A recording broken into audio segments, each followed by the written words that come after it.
Alright, so you want to try doing some motion capture in Blender.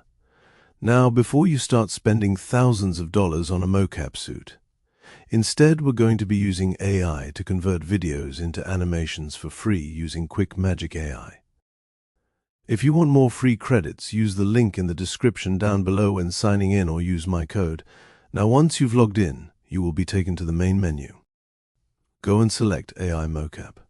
Now you'll be given a choice to choose local video or sample video. If you want to save credits, use your own video by selecting local video. Go and drop your video in.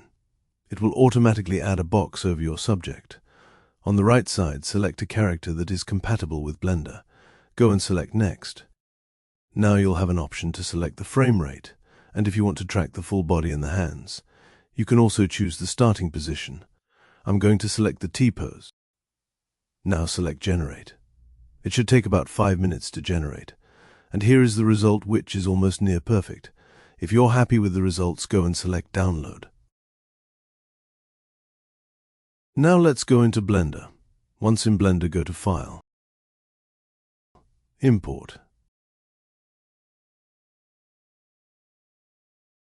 Then select FBX. Now go to the FBX file from QuickMagic AI and select it.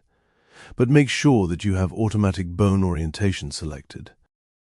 This helps with the animation aligning properly. Move the character off to the side. Now import the character you want to be animated. Next, I'm going to be making the skeleton of our character visible so it's easier.